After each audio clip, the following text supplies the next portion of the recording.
Good morning, everyone. I'm Mike Lauer, and I'm the class rapporteur for this week. This week's reading on Hatch Chapter 7 is on the physical structure and built space of organizations. So, as you might be able to tell, this week's reading covers and explores the idea of basically what is the physical manifestation of an organization, um, why is it that way, um, and how does it affect the people within an organization. Hatch explores this through the three perspectives of organizational theory that we shall be pretty familiar with. It goes through the modern, viewing it through the modern perspective, uh, the symbolic perspective, as well as the postmodern perspective. And additionally, at the end, um, this is a discussion of what the physical space of an organization means. But Hatch also considers how change of the physical space over time can affect an organization. So let's jump right into it. So starting with the modern perspective again focuses on information that can be gained through observation with the senses. So this means basically like the what you would consider what's physical about organization, things you can touch, things you can see. So this has to do with things like resource management, um, the efficiency of design. So take for example General Mills plant in Cedar Rapids manufacturing cereal.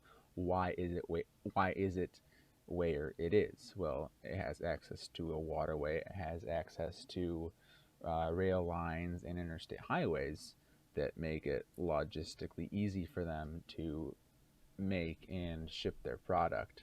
It has access to the labor market of Cedar Rapids, a lot of employees for their business, and from a wider perspective, it's in the middle of the agricultural heartland, which means that they have easy access to the raw materials, corn, wheat, other grains they need to make their product.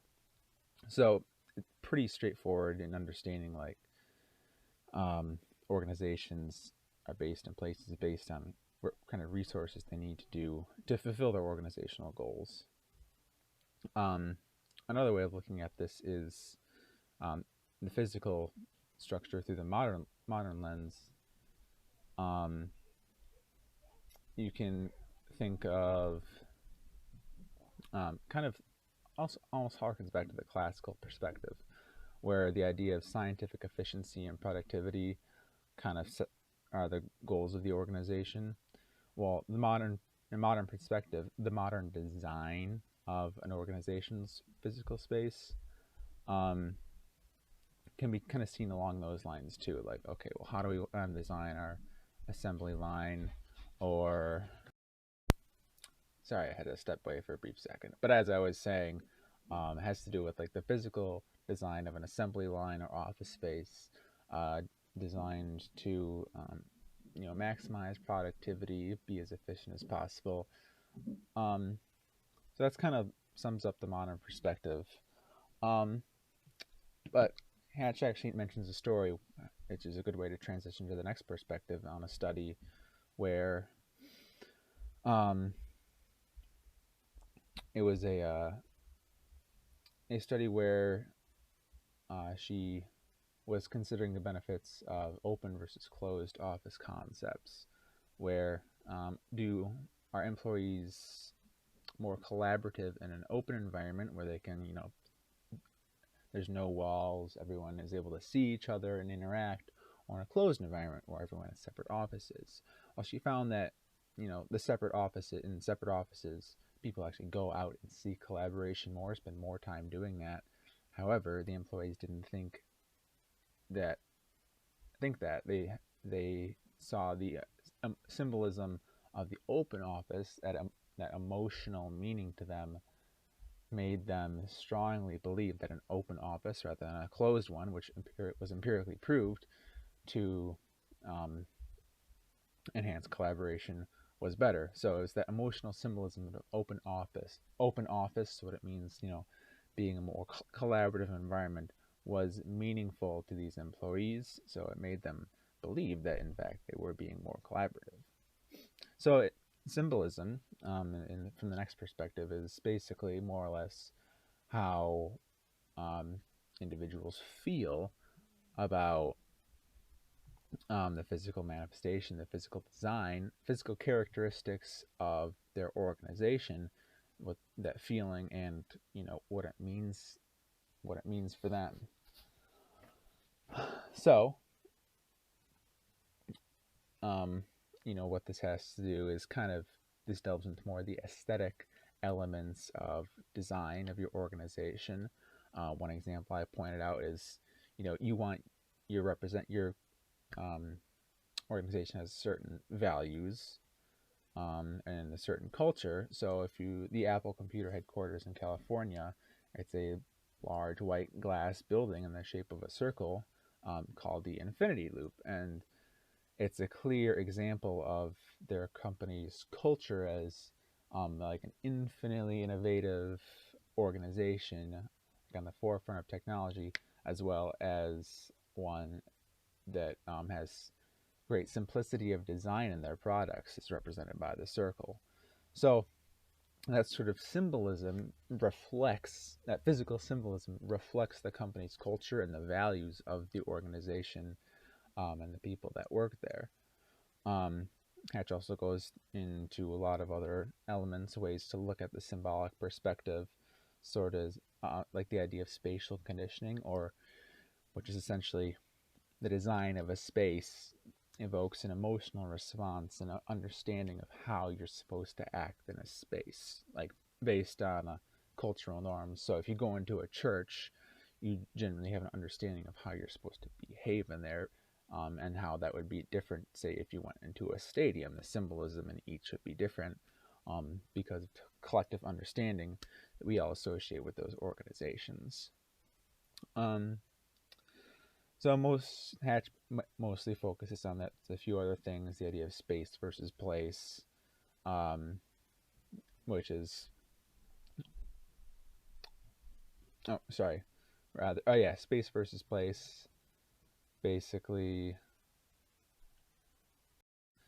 in space versus place, it's basically you can kind of see the difference between the modern perspective and the symbolic perspective.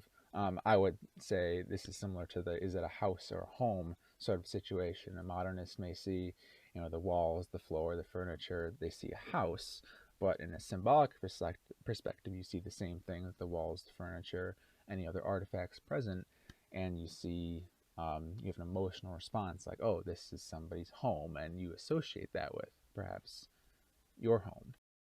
So lastly, we can get to the postmodern perspective, which in the postmodern organizational theory, you deconstruct basically what's normative about whatever thing you're examining. In this case, the physical space of organizations.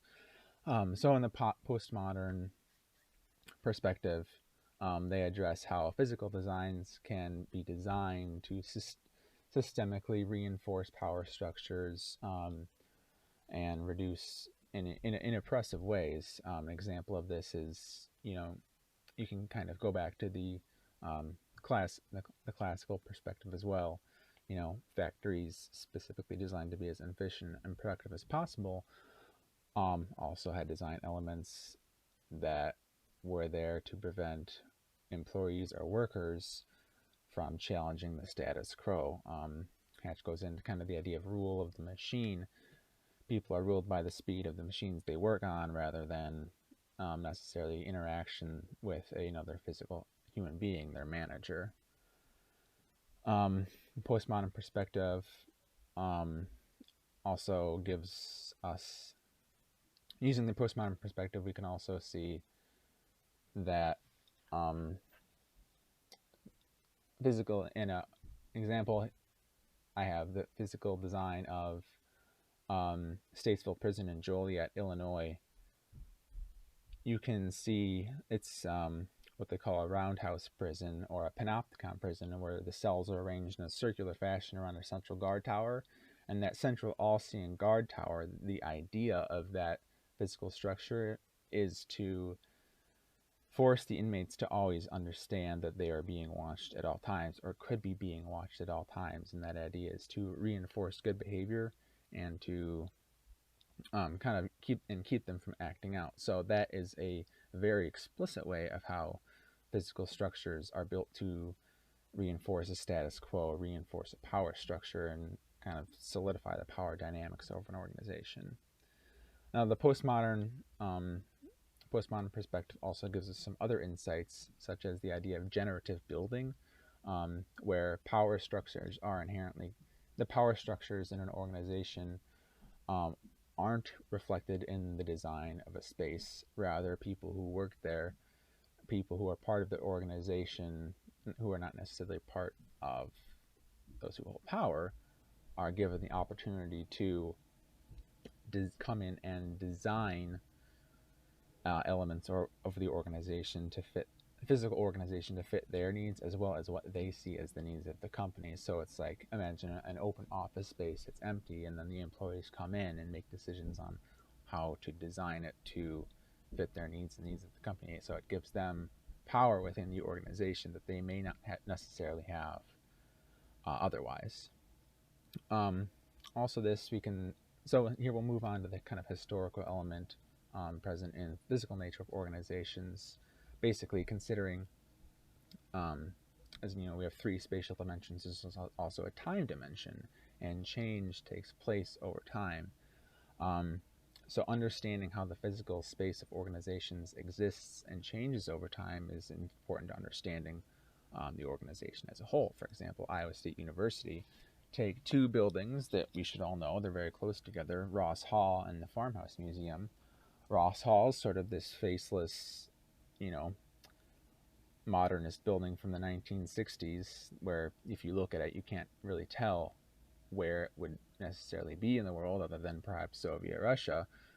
But you look at the Farmhouse Museum, and it's very clearly that it's a farmhouse. It's a very old building, and then at Iowa State, it reflects back on its roots as a small agricultural college. So these physical structures existing throughout history tell a different story in a different part of the organization over time. And Hatch gives a few other examples, but that's basically the gist of it. So I'll post the three things I'd like you to consider below, and hope you enjoyed. Thanks.